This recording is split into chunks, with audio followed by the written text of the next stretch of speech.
the time everything kind of happened together, Ethan was with the crew down fighting the fire in gates. There's a lot of buildings and gates, so we sent a team down there to go assist with that. Myself and the assistant chief, Damon Foss, we helped evacuate the Brighton Bush individuals. And by the time we made ourselves down to Detroit, it came pretty clear that situation, picked up. Our chief, our head fire chief, decided to do a level 3 evacuation for everyone.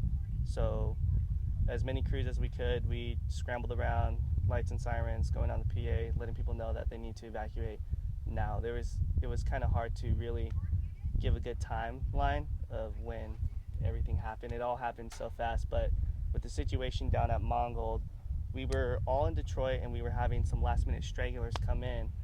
And during this time, we were hearing some people east, some people west. It was kind of hard. We had fire pretty much all the way around and fire blocking our 22 area.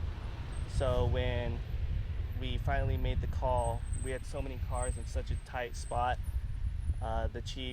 Both chiefs kind of collaborated and made a tactical decision to move us down to Mongold. So I led the convoy. I was in the engine and I led the convoy of civilian vehicles down. And once we got there, that's when we kind of realized the situation got a little bit more intense. We had to prep ourselves for kind of, harder work, making sure that we could give ourselves the best tactical advantage for if the fire were to come in our direction. Because at the time, with the winds pushing, that's what it looked like. So we had to prepare ourselves for that situation. So we strategically planned our apparatuses in the positions that we had them. We cleared area of shrubs. Myself and Ethan, we were on the chainsaw. We were the Sawyer team that night, cutting brush, cutting trees, moving trees. Firefighters were using the hand tools, trying to clear the way, and we had a plan as to how we were going to get everyone down to most safest spot if the worst case scenario happened.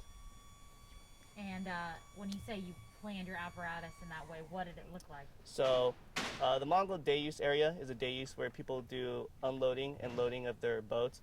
So now that the lake's kind of low, it gave us the opportunity to really use that whole parking lot. There was a good space over, I would say, a good football field length, about 100 yards. And we were going to have everyone get as close to the shoreline as possible. And we were going to park our apparatuses directly in front of that area to help try to mitigate that heat. So we were going to use our rigs as buffers, and the firefighters were going to deploy kind of right by there and make that last stand. And you made the last stand in a sense, but what happened? We got lucky. I wouldn't say lucky. Wind shift played a factor. It pushed the fire more upwards, and when we made the decision to get a convoy together and evacuate completely, that was because of, again, our chiefs' collaboration and with the assistance of forestry, but the chiefs, everyone made a devised plan. There was an opening, they brought it to the table of our chiefs, and we made the decision. It was either a now or never moment, and time was of the essence at that. We had minutes to really get everything together, get everyone lined up and make the push. But the chiefs, forestry, the assistance of the other firefighters there, mutual aid agencies, everyone played their part, and that's the reason why we were able to get all the civilians out. There were about 80 people, right? 81 civilians, 10 firefighters. So Ethan, the fuel is important. The fuel. We'll be a little bit closer. While we had everyone there at the evac site while we were staging, we were trying to land helicopters, but the wind was too fast and smoke was too thick, so we had trouble coordinating that. So we realized that the only way out would be a convoy. We had people probing 46, the Forest Service. They came down, let us know that. But we had so many people there that were camping over the weekend, and they had quarter tanks of gas or less, intermittently. So we went around and kind of organized if anyone had any gas, the gas we had for our apparatuses, kind of had a cache.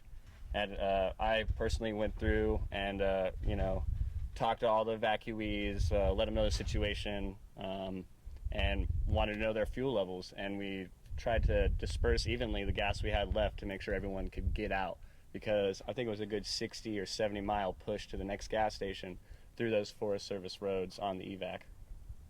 Keeping them calm too while you're doing it. Right. So and also there were I was going around and handing out fire stickers to all the children there, and trying to do my best to keep everyone calm and interacting appropriately and keeping a cool head and making sure that we let everyone know that as long as we were there, we were going to do everything we could to keep them safe. And I'm glad and so happy that those tactical decisions were made to where everyone could get out safely.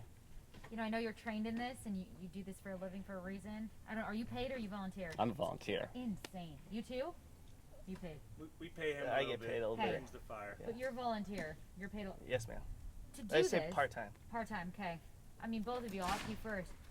You trained, you do this to help out and to help save a community. What is going through your head during this time? So everyone was, having those emotional thoughts. But we all had the tactical decision making is what we want to focus on. No matter how bleak it all looked, or how hard it was to operate and organize all this stuff, really what was on our mind was survival and the survival of our evacuees, and putting forth 100% effort in making sure that they were safe, that we could get them out there safely, that we had as much information as we can, which was so little at this time because we were trapped up there. And it's really amazing, and big shout out to the Forest Service. Fred, I think his name is. Fred with a phone. There was also a civilian there was one civilian who had service on his cell phone there, and we used that. That was our link. To get to the National Guard, call the helicopters, to communicate with the Forest Service, to find some way out. And yeah, he was a last minute, just in time volunteer there, and he helped out so much with just having a cell phone that had service, so we could have communications. Wow. Labor Day weekend. I mean, there's so many people. Right. Sorry, I didn't mean to do that. So, what's going through your head during this? Well, to be honest with you, when everything happened the way it did, I was just really focused on doing my job. We are trained for this. Maybe not something on this magnitude. I would say what we experienced is probably one of the biggest calls we will ever experience in our lifetime. The way it happened, the way everything played out. But my mind process, I could say, and also I could say for fellow firefighters, is we were all eager to just get the job done. We knew what we had to do. We had good plans, good leadership with our chiefs. I was thrown into a position of leadership at that time, so I didn't have any time to really think of anything else. Of course, things cross your mind, but you just tuck it away because at the end of the day, you have a job to do.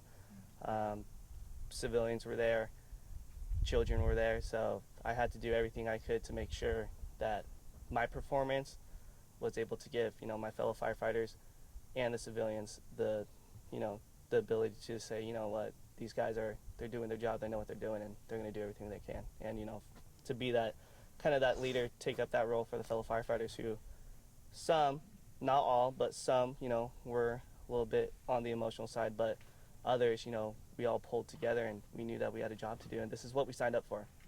We take the risk for these people, so that's our job.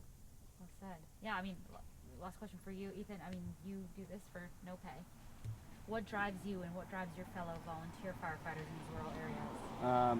So my grandparents live up there, and I honestly, I've been through a litany of job titles, fishing in Alaska, hotel and kitchen management and stuff like that. And really just getting into the fire department, I wanted to find something that, I felt like I was doing something for my community and the people that, I care about and love, and the places that they call home. So just being there for that and trying to kind of progress my way through that as a career choice. And this volunteering is kind of the way you get in, and it just so happened that one of the biggest events in Oregon ever happened, while I first, was getting really amped up and ramped up in my career. Incredible. You guys, I know you don't like to be called heroes, but you really are. I mean, thank you for what you do, and